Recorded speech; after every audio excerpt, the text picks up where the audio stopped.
Mucha gente cree que nombré al Polonio por Polonia porque extrañaba mi casa, como si fuera un gesto nostálgico, una científica lejos de su tierra, poniendo el nombre de su país en un elemento para sentirse menos sola en París.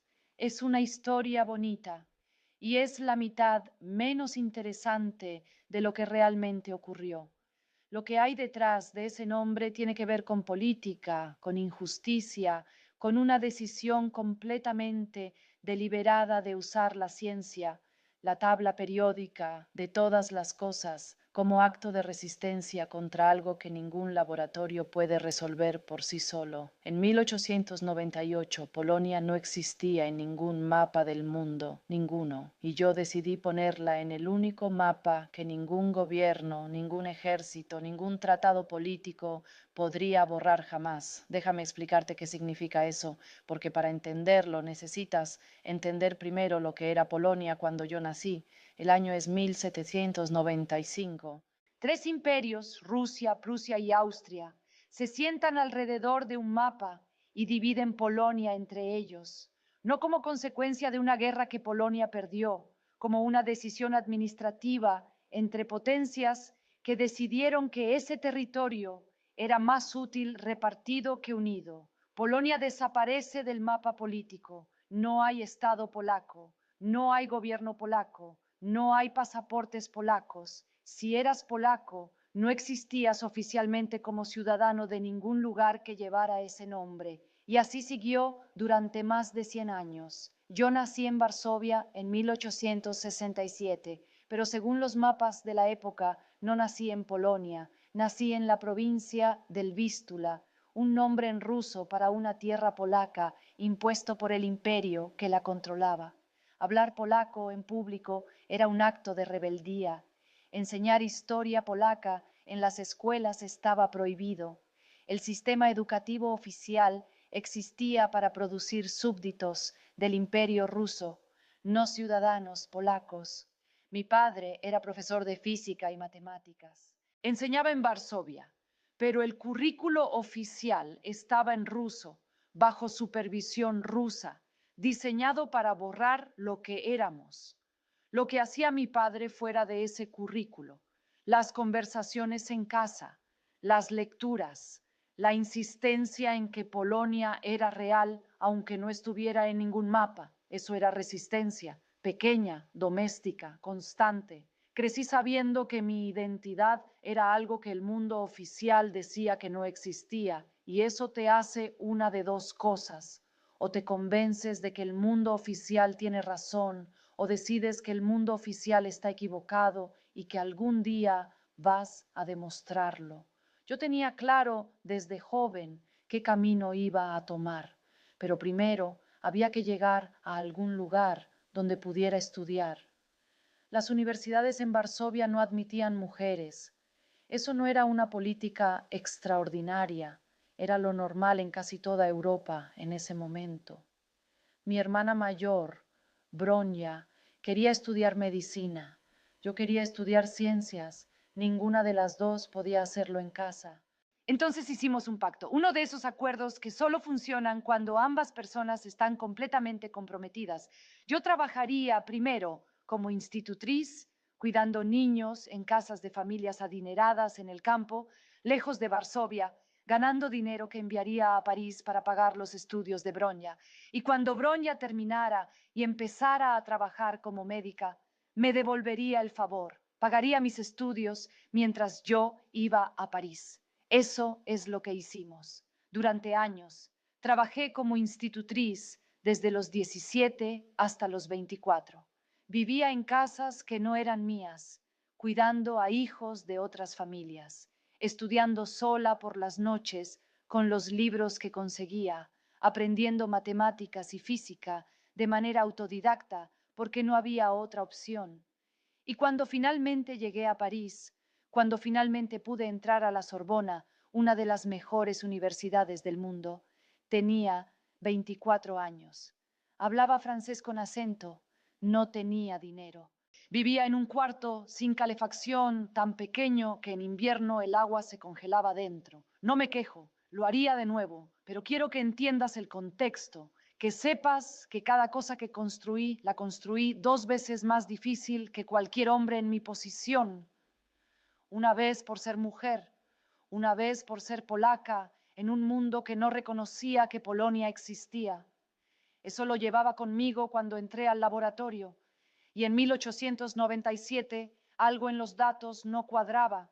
Estaba trabajando con pechblenda, un mineral de uranio, oscuro, pesado, sin nada de especial a primera vista. Lo que hacía era medir su radiactividad, cuánta radiación emitía, usando instrumentos que Pierre y yo habíamos desarrollado para hacer esas mediciones con precisión. El problema era este: la pechblenda emitía significativamente más radiación de la que el uranio solo podía producir. No un poco más, mucho más. Una diferencia que no tenía explicación con lo que sabíamos. Había 2 maneras de responder a eso. La primera era asumir que había un error en las mediciones, recalibrar, repetir, buscar dónde se había equivocado el instrumento. La segunda era tomarse los datos en serio y seguir la lógica hasta donde llevara. Los datos decían que había algo más dentro de ese mineral, algo que emitía radiación, algo que no era uranio, algo que, si los números eran correctos, era un elemento que nadie había descrito todavía. Esa hipótesis era incómoda. Un elemento nuevo es una afirmación enorme. Necesitas evidencia extraordinaria, y la evidencia extraordinaria en este caso requería un proceso extraordinariamente tedioso.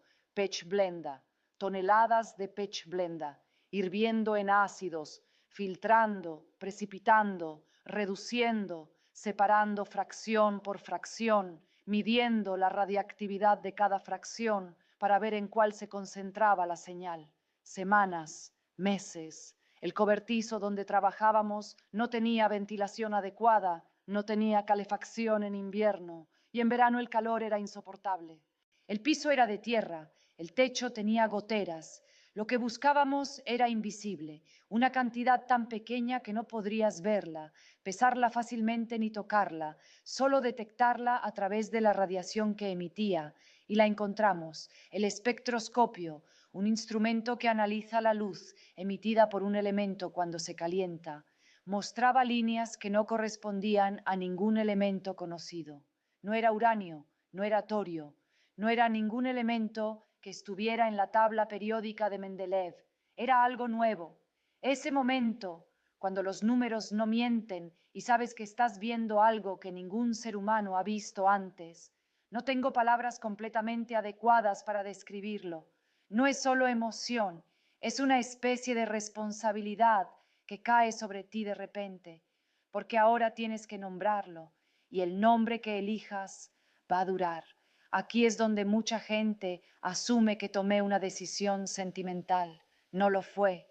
Piensa en cómo se han nombrado los elementos históricamente: Mercurio, Venus, Marte, dioses y planetas de la mitología grecorromana. Galio, por Galia, el nombre latino de Francia, nombrado por el científico francés que lo descubrió.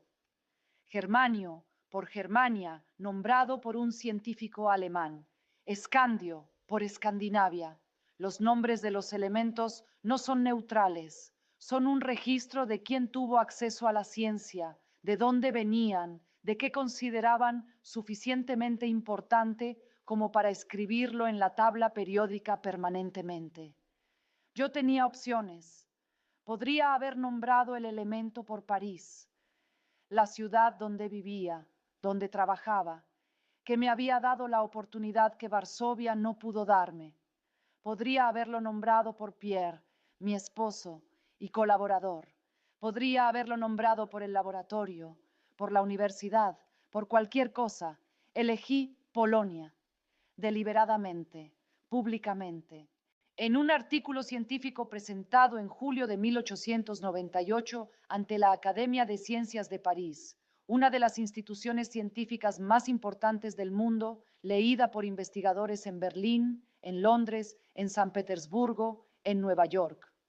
Ese artículo decía: Este elemento nuevo se llamará polonio, por Polonia, el país de origen de uno de los descubridores. Científicos en las mejores universidades de Europa pronunciaron ese nombre en sus conferencias, lo escribieron en sus cuadernos, lo enseñaron a sus estudiantes, lo publicaron en sus propios artículos. Polonia, el país que Rusia, Prusia y Austria habían decidido que no existía, existía ahora en el vocabulario técnico de la química internacional, en un lugar donde ningún decreto imperial podía borrarlo. Eso no fue nostalgia, fue estrategia y no terminó ahí. Después del polonio, los datos seguían sin cuadrar. Había más radiactividad inexplicada, otra señal. Otro elemento escondido en la pechblenda, diferente al polonio, con propiedades distintas, más meses de trabajo, más toneladas de mineral procesado, más noches en ese cobertizo con goteras. Lo que encontramos la segunda vez era diferente en naturaleza, más intenso, más radiactivo que cualquier cosa que hubiéramos visto. Cuando logramos concentrarlo suficientemente, brillaba en la oscuridad, una luz azul pálida, fría, completamente silenciosa. Lo llamamos radio, del latín radius, rayo. El radio fue el que cambió todo, el que captó la imaginación del mundo, el que transformó la medicina, abrió la radioterapia, hizo mi nombre conocido fuera de los círculos científicos. El radio es lo que la gente recuerda cuando piensa en Marie Curie, pero el polonio fue primero. El polonio fue la prueba de que el método funcionaba, que una anomalía en los datos podía resolverse con suficiente paciencia, suficiente trabajo, suficiente negativa a aceptar que los números estaban equivocados.